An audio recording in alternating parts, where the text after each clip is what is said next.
जी doctor साहब, PTI के एक वफ्द ने मुलाकात की चीफ जस्टिस साहब से। पहले हमने देखा हुकूमत के वफ्द ने की, फिर पीटीआई के वफ्द ने की। आप उस वफ्द का हिस्सा थे।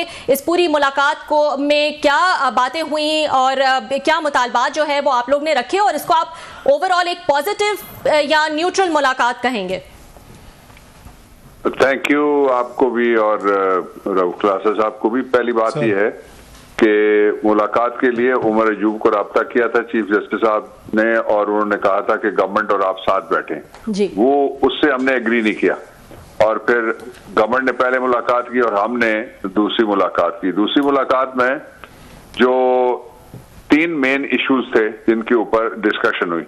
सबसे पहला इशू ये था कि पाकिस्तान में रूल ऑफ लॉ के हवाले से जो इम्तियाजी सलूक हो रहा है पाकिस्तान तहरीक इंसाफ से, और अब आप देख लें इन दिनों भी फॉर्म 47 वज़ीर आज़म जलसे कर रहा है, हमें जलसे करने की इजाजत नहीं है और घर के अंदर भी इज्तिमा भी करने की इजाजत नहीं है। वो थी जो कॉन्स्टिट्यूशनल एक राइट है पॉलिटिकल पार्टी का, उसके हवाले से बात हुई।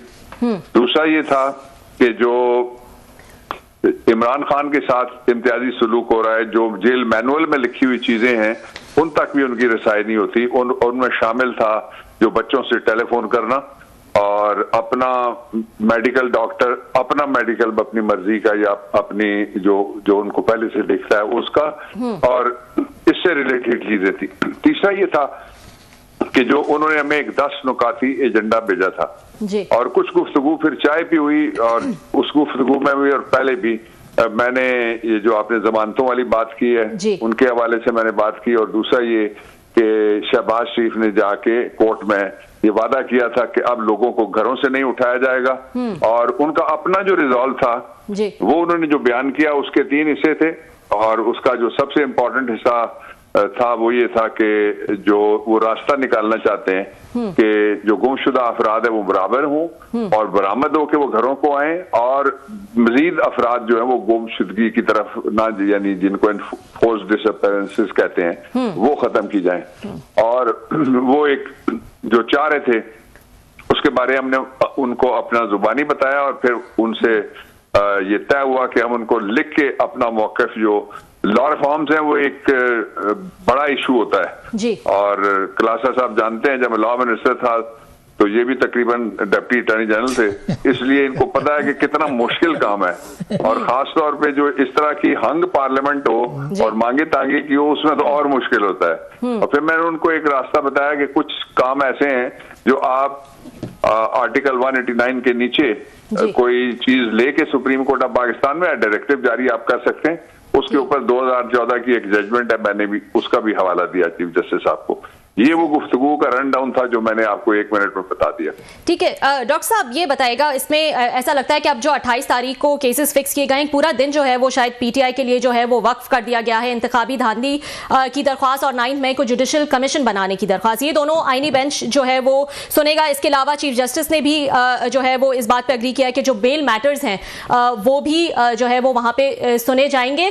लेकिन ये आईनी बेंच हो या चीफ जस्टिस साहब हो, ये दोनों जो हैं वो उस 26वीं तरमीम का नतीजा है, जिस 26वीं तरमीम को पीटीआई नहीं मानती है। फिर भी आपको इंसाफ की उम्मीद है? देखिए, ये 2 अलग-अलग बातें हैं। एक बात तो ये है कि गवर्नमेंट की पूरी ख्वाहिश थी कि किसी तरीके से हम लड़ जाएं अदलिया के साथ, और वो ख्वाहिश पूरी नहीं हुई। इससे पहले मैं रऊफ साहब आपको बताना चाहता हूं, बेशक आपके लिए खबर हो कि पाकिस्तान की तारीख में कोई ऐसा चीफ जस्टिस नहीं है जिसने चीफ एग्जीक्यूटिव से मुलाकात नहीं की।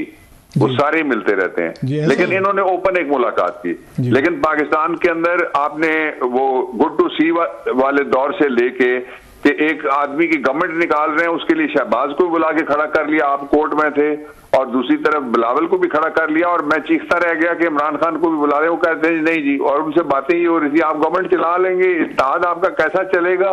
ये वो दौर था एक जो हमने ताजा देखा था, और उसके बाद वो दौर आया जिसमें चीफ जस्टिस ये भी कहते थे कि मैं आपकी दरखास्त लगाऊं या ना लगाऊं, मेरी मर्जी। तो ये एक इस एतबार से एक अच्छी बात है कि कम से कम एक ऐसा फोरम है जहां बैठ के पाकिस्तान तहरीक इंसाफ जो मुल्क की largest political party, parliamentary party और मोस्ट पॉपुलर पार्टी है, उसको ये मौका मिला कि वो अपने जो ग्रीवेंसेज हैं, कॉन्स्टिट्यूशनल लीगो कॉन्स्टिट्यूशनल ग्रीवेंसेज है, और कोई नहीं है, हमें कोई ना डील चाहिए ना डील चाहिए, ना रियायत मांगी ना मांगेंगे, तो वो हमने उनके सामने रखे। इस एतबार से ये एक नई तर्ज की मुलाकात थी, विच आई पर्सनली स्पीकिंग ये एक अच्छा है, और जो ग्रीवेंस है वो दूर करने के लिए एक ही जगह है जिसकी तरफ लोग देख सकते हैं, बाकी तो पार्टी बने हुए हैं सारे इदारे, वो पाकिस्तान तहरीक इंसाफ हो या कोई और पार्टी हो या बलूचिस्तान के जो गुमशुदा अफराद हैं उनके घर वाले, वो जाहिर है वो सुप्रीम कोर्ट को देखेंगे। Is the last arbiter in the country. ठीक ठीक जी डॉक्टर साहब, thank you very much sir, आपने मैं ज्वाइन किया। सर एक तो ये ज़रा प्लीज़ बताइएगा कि ये मुलाकात जो हुई है ये अगर पीटीआई की रिक्वेस्ट पे हुई है या चीफ जस्टिस साहब ने रिक्वेस्ट की थी कि आपकी पार्टी से कि आप लोग आएँ अपने जो ग्रीवेंसेज हैं वो शेयर करें, नंबर 1 से। दूसरा, मुझे आपकी गुफ्तगू से लग रहा है उनकी मुलाकात के बाद कि बड़ी हद तक आप उनसे मुतमिन होकर आप ये वापस हैं, हालांकि मैं आपको जानता हूँ, बड़ा हमारा पुराना आपसे तल्लुक़ है, आप इतने जल्दी मुतमिन होने वाले बंदे हैं नहीं, लेकिन आपकी गुफ्तगू से मुझे इंप्रेशन मिल रहा है, please correct me if I am wrong, आप उनसे मिलकर बड़ी हद तक मुतमईन हुए हैं सर। देखिए, पहली बात यह है कि ये उनका अपना इनिशिएटिव था, राइट सर, और ये किसी पार्टी का यानी पाकिस्तान तहरीक इंसाफ की तरफ से उनको नहीं कहा गया कि आप हमें बुलाएं जी, उन्होंने खुद ये इनिशिएटिव लिया था, और वो चाहते हैं कि एक स्टेलमेट आया हुआ है, 10 नुकात हैं, वो किसी वक्त मैं आपको भेजूंगा, आपसे शेयर करूंगा, जिनके ऊपर वो लॉ रिफॉर्म्स चाहते हैं। उनमें से 2 बड़े जिनके ऊपर मैंने उनको मशवरा दिया वो मैं आपको बता देता हूँ जी। एक ये है कि मैंने चीफ जस्टिस साहब को कहा कि 2 किस्म के गुमशुदा अफराद हैं, लापता अफराद हैं, एक वो है जो लापता हो चुके हैं, दूसरे वो है जो होने वाले हैं, उनको तो रोका जाए। और उसके लिए मैंने शहबाज शरीफ का जो वादा है अदालत में, जो उसने कभी नहीं पूरा किया, कि लोगों को घरों से नहीं उठाया जाएगा। उसके बाद फिर गौहर ने पूरी लिस्ट वो बताई कि कौन से लीडर, कारकुन और दूसरे जो बलूचिस्तान से लोग वहां हैं उनका हमारी पार्टी के साथ ताल्लुक नहीं था, वो भी हमने उठाए। फिर मैंने उनको मिसाल दी कि आपको याद है इंटर्नमेंट सेंटर बनाए गए थे, 8-8 हजार बंदा एक सेंटर में बंद किया हुआ था, तो उसको भी हमने, जब हम आए थे तो हमने निकाला था आके उन लोगों को भी, और उसके लिए रास्ता निकाला था, रास्ता।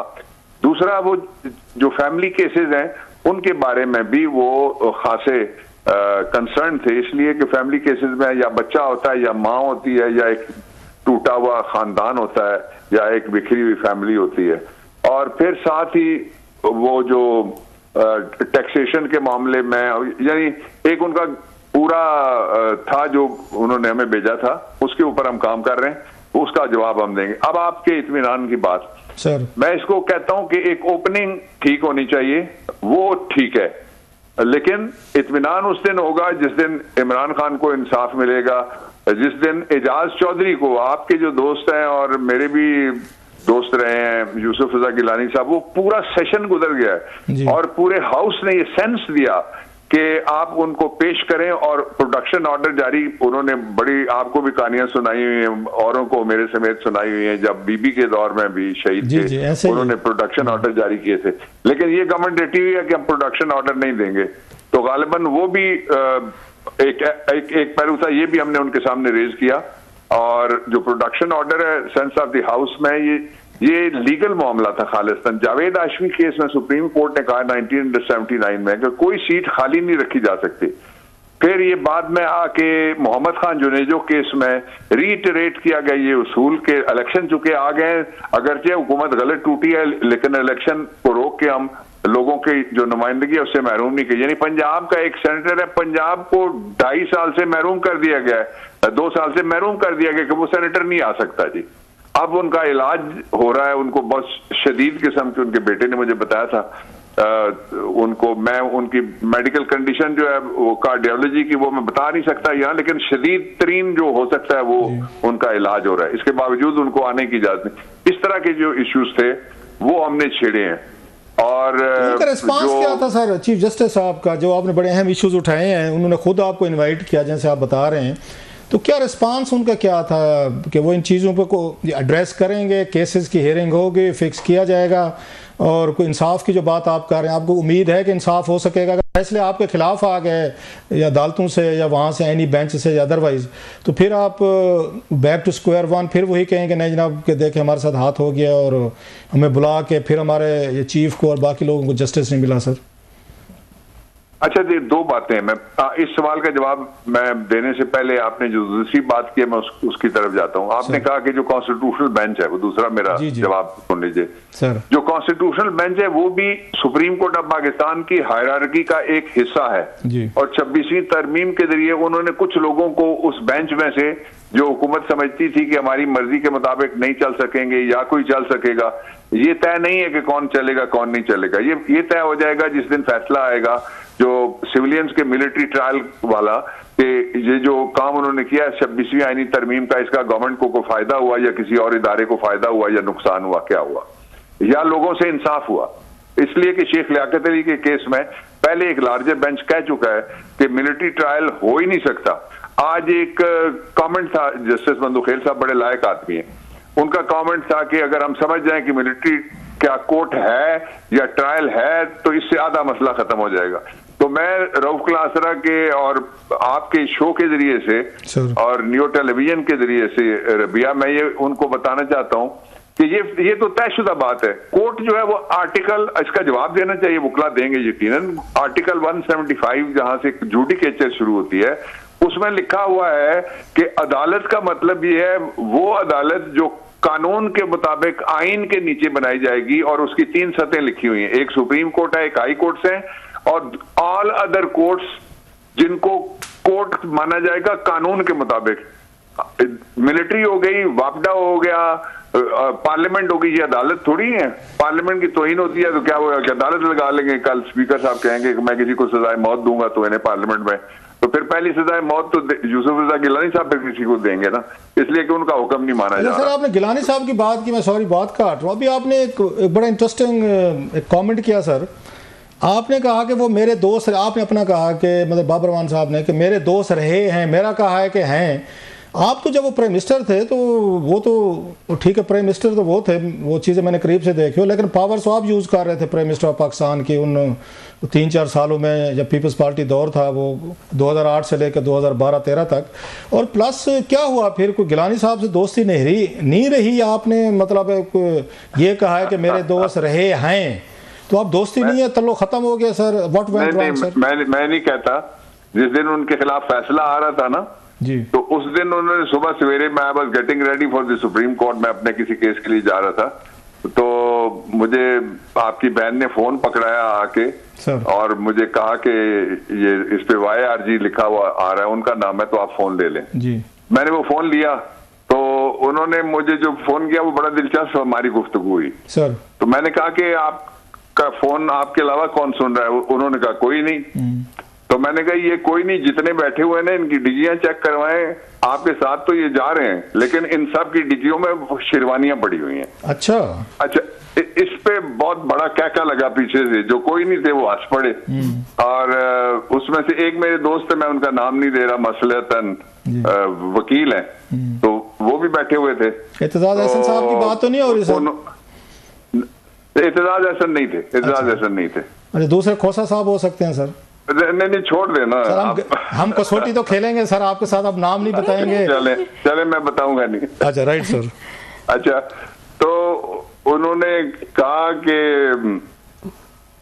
तू सानू खराब कर देता है गल करके, तो मुझे उन्होंने फिर वो बाहर निकले वहां से, तो उन्होंने मुझसे पूछा कि मैं स्ट्रेटेजी क्या रखूं आज। तो मैंने जो स्ट्रेटेजी बताई थी वो स्ट्रेटेजी उन्होंने नहीं मानी। मैंने कहा आप खुद खड़े हो और आप टाइम मांगे, और इसलिए कि जो हर नया सूरज आता है वो नई एनर्जी लेकर आता है। कल वाली एनर्जी, कल सुबह वाला सूरज वो नहीं होगा। साइंस भी कहती है और जो जितने भी स्क्रिप्चर्स हैं उनमें भी एक नया दिन आता है। तो इसलिए ये उनसे मेरी बात हुई थी। तो वो जो इख्तियारात की तकसीम होती है उसमें जो वजीर होते हैं उनका हक है कि किसी जगह अगर कोई ट्रांसग्रेस करने की कोशिश करे तो वो ना कहें।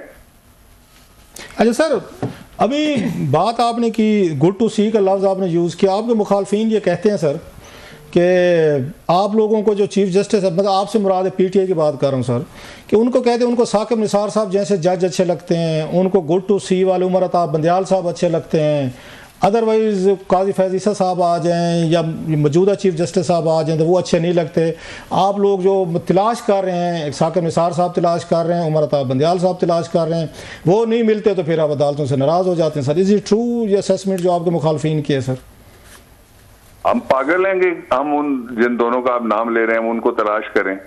पहले तो ये साकिब निसार साहब को लाया कौन था? लॉ सेक्रेटरी बनाया नवाज शरीफ ने। जज किसने बनाया था? नवाज शरीफ ने। जो सुप्रीम कोर्ट में वो आए थे, वो मैं तब लॉ मिनिस्टर था, मेरे साथ झगड़ा भी किया उस वक्त के चीफ जस्टिस ने, इसके बावजूद हम लाए क्योंकि मेरिट उनका बनता था। और वो शरीफ खानदान के हक में एक किताब लिखने वाले मरहूम चीफ जस्टिस को लाना चाह रहे थे, इस पे मैं डटा। ख्वाजा शरीफ साहब आ जाइए, दूसरे जो चीफ जस्टिस साहब थे, उन्होंने जिनका आप कहते हैं, तो उन्होंने तो असेंबली के हाथ बांधे, गवर्नमेंट के पांव बांधे, हमारे मुंह बांधे, और उसके बाद उन्होंने रिजीम चेंज करवाई। उन्होंने क्या इंसाफ किया था? सर, उन्होंने खान साहब को जब गिरफ्तार किया गया था 9 मई वाला, सर, उन्होंने उनको बुलवा के रिमांड पे, इट वाज अनप्रेसिडेंटेड के कोई बंदा रिमांड पे और फिजिकल रिमांड पे, आप तो खुद माशाल्लाह इतने बड़े वकील हैं सर, और क्रिमिनल लॉ आपसे तो बेहतर कोई समझते नहीं है।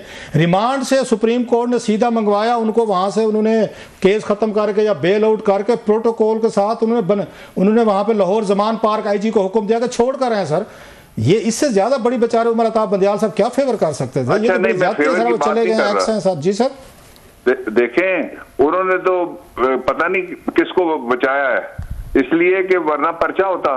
पर्चा क्या ना होता। आपको पता है कि जब नकाब पोश कोई भी हो, वो सफेद मंडासा बांध के चला जाए, सर से टोपी बांध के चला जाए, कि मुंह के ऊपर उसका नकाब हो या उसका हैट पड़ा हुआ हो, और वो किसी को हाई कोर्ट के अंदर से अगवा करे, तो हाई कोर्ट को पर्चा कराना पड़ेगा या नहीं कराना पड़ेगा?